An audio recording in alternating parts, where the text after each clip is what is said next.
એમે જ્યારે આજે મવડી ગામની અંદર સ્વર્ગવાસી એવા અમારા ગણેશભાઈ, અમારા મગનભાઈ પરમાર એમના ભાઈ છે.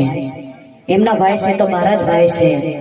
કારણ કે આજે 10 વર્ષ પહેલા જે પેચડાની અંદર માં દગામાનું જ્યારે એક મોટું આયોજન હતું, પ્રતિષ્ઠા હતી, ત્યારે મારી વેડુ સમાજની અંદર સૌ પ્રથમ મને લાવવા વાળા મારા મગનભાઈ પરમાર, મારા શંકર કાકા મારી શરૂઆત કરાઈ છે સૌ પ્રથમ પહેલા.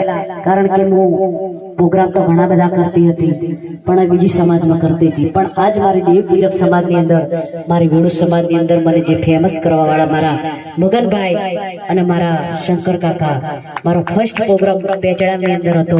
ત્યારથી આજ સુધી મારા વેડુ સમાજની અંદર મને એટલું માન મળ્યું છે, એટલો ભાવ મળ્યો છે. આજ હું વેડુ સમાજની અંદર ભજન ભાવની અંદર હું ફેમસ છું. આજ તમારા કારણથી, મારા શંકર કાકાના કારણથી, મારા મગનભાઈ મારા ભાઈ સમાન છે, એમના તરફથી આજ મને જે માન મળ્યું છે. અને એમના ભાઈ છે પણ મારા જ ભાઈ છે. આજે હું મારી વેડુ સમાજને, મારી દેવી પૂજક સમાજને મારો પરિવાર ગણું છું. એક પરિવાર રીતે હું ભજન ભાવ કરું છું. અને આજે એક ભાઈ માટે એક બેનને ગાવું છે. અને એમની ફરમાશ હતી, આજે મારો ગણેશભાઈની ફરમાશ હતી, એમનો પરિવારની અંદર આજે જે ગવડાવતા હોય મારા શંકરભાઈ ગોદડભાઈ, મારા મસરૂભાઈ ગોદડભાઈ, મારા મગનભાઈ બાબુભાઈ, મારા રાજભાઈ બાબુભાઈ અને મારા મગનભાઈ. આજે મારા ગણેશભાઈ ખૂબ ફેમસ ભજન હતું, વીજળીને ચમકારે. એમની મોઢેથી આ ભજન બહુ જ એમને ભાવ હતો. અને આજે એમને યાદ કરી અને આ ભજન અરુણા બારોટને ગાવું છે. અને મારો વેડુ સમાજ બેઠો છે, મારો દેવી પૂજક સમાજ બેઠો છે. અને આજે મવડીની અંદર અરુણા બારોટ આવ્યું હોય, મારા શંકર કાકા મને આજે આમંત્રણ આપ્યું છે, મારા મગનભાઈ મને આમંત્રણ આપ્યું છે.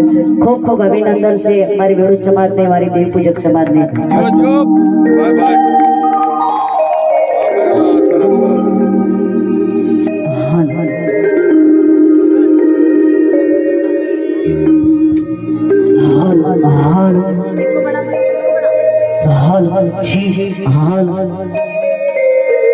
અને આજે મારા ગણેશભાઈ નું પ્રિય ભજન આજે હું અરુણા બારોટને ગાઉં છું.